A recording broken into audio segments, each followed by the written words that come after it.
Hey everybody, so you're enjoying my pictures from Glacier and everybody's like, oh, I wish I could go. So I wanted to let you know that everything's not always as picture perfect as it looks, and give you the real scoop of what it's like to be camping in Glacier National Park. And I think for most national park campgrounds, it's mainly boondocking. And boondocking means you have no electricity, no sewer hookup, and no water hookup. And that sucks after a while. I mean, 1 day, 2 days, that's fine. We're staying here at this particular campground for 5 nights, and then we're moving to the other side of Glacier for 2 nights. All 7 nights are going to be boondocking. So it leads you to have some artful living arrangements. We can get water. We have a 40-gallon freshwater tank that we can fill up, but keep in mind all of that water has to go for showers, it has to go for the toilet, it has to go for washing hands, it has to go for all of that good stuff. And the sewer connection, everything that you put in stays in there until you can get to a dump station, which we can't until we leave here because you have to physically, leave to dump.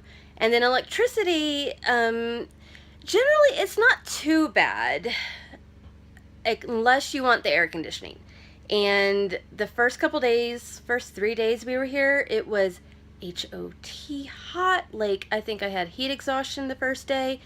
And you can only run the generator, which runs the electricity, for 6 hours total a day in 2-hour increments. And that's at very specific times in the morning, at lunch, and at dinner. So that is the issue, the heat issue. For electricity, for the phone and for the computer and stuff, we have battery packs. We have a small solar charger. And the lights inside the RV run off of a battery that's internally, charged while we're driving. And then the refrigerator back there, that runs off of propane. And if we needed heat, then that runs off of propane too. So air conditioning is the big deal. So that's what it's been like. We come back from the middle of the day and it's freaking hot in here.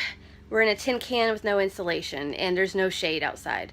And so just imagine that. And you're just waiting until 5 o'clock when you can start running the generator, which, let me open the door because the generator's on now so I can charge the laptop computer so I can get some work done. Can't get out of the door because it's swelling in the heat. What in the world? Hold on.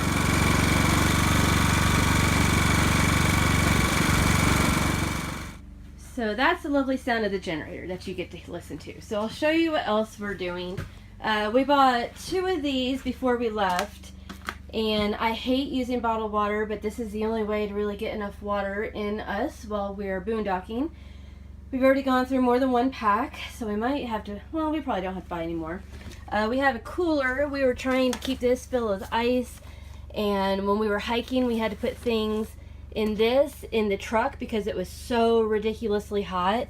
We needed water to stay cool when we came back from hiking. We have fans like this, and these run off of electric and they run off of batteries. So we can use them all the time. They suck up batteries like within 4 days. 8D batteries are dead. So it's not an inexpensive option when you boondock, quite honestly. You can see we have the generator on, so we have everything plugged in. Mosquito killer because mosquitoes, yikes. So yeah, everything's plugged in. This is a solar charger that is freaking awesome. I got that to review for a blog post, and quite honestly, it is wonderful. We charged this up completely in Montana, and I've been charging my phone off of it, I don't even know how many times, and that has worked amazingly well.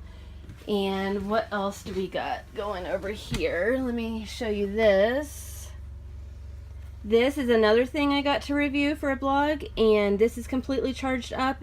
This we've been charging the cell phones off of as well because me doing all the social media, posting all these videos and pictures sucks up the battery on my camera, so we have to have all this. So this is great. If you want any of the links to any of these, just let me know and I will put them in the comments below because this stuff is fabulous.